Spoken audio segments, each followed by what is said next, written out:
ವೀಕ್ಷಕರಿಗೆಲ್ಲ ನಮಸ್ಕಾರ. Welcome to my YouTube channel.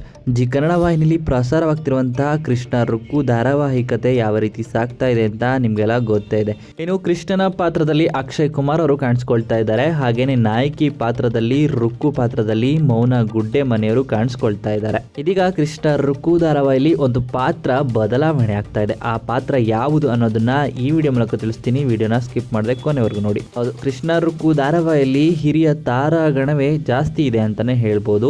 ಇನ್ನು ಕೃಷ್ಣ ರುಕ್ಕು ಧಾರಾವಾಹಿಯಲ್ಲಿ ಕೃಷ್ಣನ ಅತ್ತೆಯ ಪಾತ್ರದಲ್ಲಿ ಯಶೋಧ ಪಾತ್ರದಲ್ಲಿ ಸುಚಿತ್ರಾ ಅವರು ಕಾಣಿಸ್ಕೊಂಡಿದ್ದಾರೆ.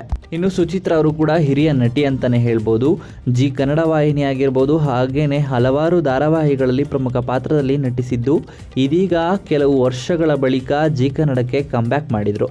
ಮತ್ತೆ ಇದೀಗ ಜಿ ಕನ್ನಡ ವಾಹಿನಿಯಲ್ಲಿ ಪ್ರಸಾರವಾಗ್ತಿದ್ದಂಥ ಕೃಷ್ಣ ರುಕ್ಕು ಧಾರಾವಾಹಿಗೆ ಗುಡ್ ಬೈ ಹೇಳಿದ್ದಾರೆ.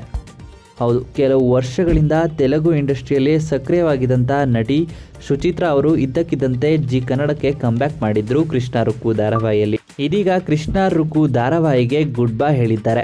ಇನ್ನು ಕೃಷ್ಣ ರುಕ್ಕು ಧಾರಾವಾಹಿಯ ಯಶೋಧ ಪಾತ್ರಕ್ಕೆ ಹೊಸ ನಟಿಯ ಆಗಮನವಾಗ್ತಾ ಇದೆ.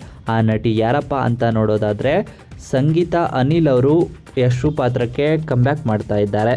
ಇನ್ನು ಸಂಗೀತ ಅನಿಲ್ ಅವರು ಸಾಕಷ್ಟು ಧಾರಾವಾಹಿ ಹಾಗೂ ಮೂವಿಗಳಲ್ಲಿ ನಟಿಸಿದ್ದು ಇದೀಗ ಜಿ ಕನ್ನಡ ವಾಹಿನಿಯಲ್ಲಿ ಪ್ರಸಾರವಾಗ್ತಿರುವಂತಹ ಕೃಷ್ಣ ರುಕ್ಕು ಧಾರಾವಾಹಿಯಲ್ಲಿ ಯಶೋಧ ಪಾತ್ರಕ್ಕೆ ಕಂಬ್ಯಾಕ್ ಮಾಡಿದ್ದಾರೆ.